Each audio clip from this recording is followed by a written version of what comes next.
Bonjour, c'est Rodolphe, donc votre bibliothécaire et animateur scientifique, où je suis là pour gérer le fonds sciences et faire des animations pour tout le monde, mais principalement pour les enfants. Aujourd'hui, je vais vous présenter des livres qu'on a dans notre fonds qui ont un point commun, c'est mélanger les sciences et la pop culture. Alice au pays des sciences. Donc c'est un livre très joli qui en fait décortique le livre de Lewis Carroll, mais vu du côté scientifique. Et il y a des illustrations super sympas en fait qui ont été faites par Agatha Liévin-Bazin. Vous le trouverez dans nos rayons. Harry Potter, science ou sorcellerie. Donc il va étudier d'un côté scientifique tout l'univers d'Harry Potter.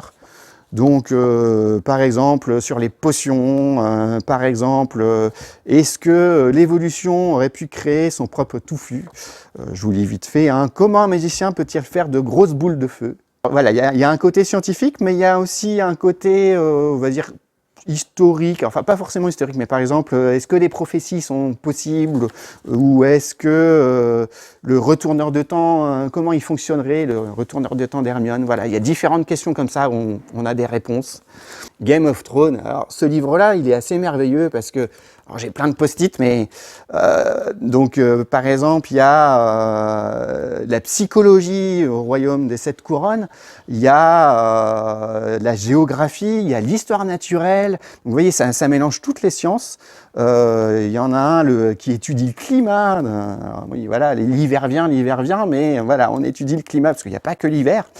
Il y a aussi un qui est super intéressant, en fait ça étudie la géographie et la géologie de Game of Thrones, et il y a des splendides cartes, ça étudie même la tectonique des plaques de Game of Thrones. Moi, voilà, ils se sont bien amusés, voilà, moi je trouve que c'est un petit bijou.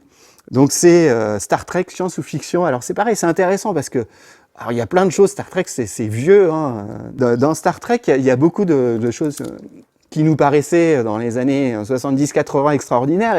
Et alors, par exemple, il y a une page où, alors je ne sais plus comment ça s'appelait dans Star Trek, mais oui, voilà, il y a le synthétiseur. Alors, le synthétiseur, voilà, c'est l'objet qui peut synthétiser l'objet. Puis, finalement, depuis quelques années, c'est pas aussi poussé que dans Star Trek, mais les imprimantes 3D, c'est les synthétiseurs actuels. Voilà, il y a aussi, alors je ne sais plus comment ça s'appelait, là, le mémoriseur. En fait, c'était les puces isolinéaires. Et ces puces-là, c'est nos clés USB ou nos cartes SD. Voilà. Et vous verrez, ça nous ramène la science-fiction un petit peu aujourd'hui. Voilà, c'est assez rigolo, c'est bien illustré. Voilà, pour les fans de Star Wars, il y a la même chose dans l'univers de Star Wars, avec pareil des petites réponses à des questions. Alors moi, il y en a une qui me fait beaucoup rire, c'est pourquoi les Wookiees sont-ils tellement plus poilus que les humains? Bon, ça dépend des humains, hein. Dans combien de temps nos smartphones pourront-ils nous envoyer des messages holographiques? Voilà, il y a des petites réponses à des questions comme ça. Quand une armée de clones sera-t-elle créée sur Terre? Bon, moi j'espère jamais, mais on verra. Et voilà, donc c'est plein de petits livres comme ça, pop culture et sciences, qui sont intéressants. On en a un autre qui est dans nos rayons, c'est sur les potions magiques, donc c'est un peu l'univers d'Harry Potter, mais voilà, là c'est des vraies expériences scientifiques. Voilà, merci beaucoup et à bientôt dans d'autres vidéos.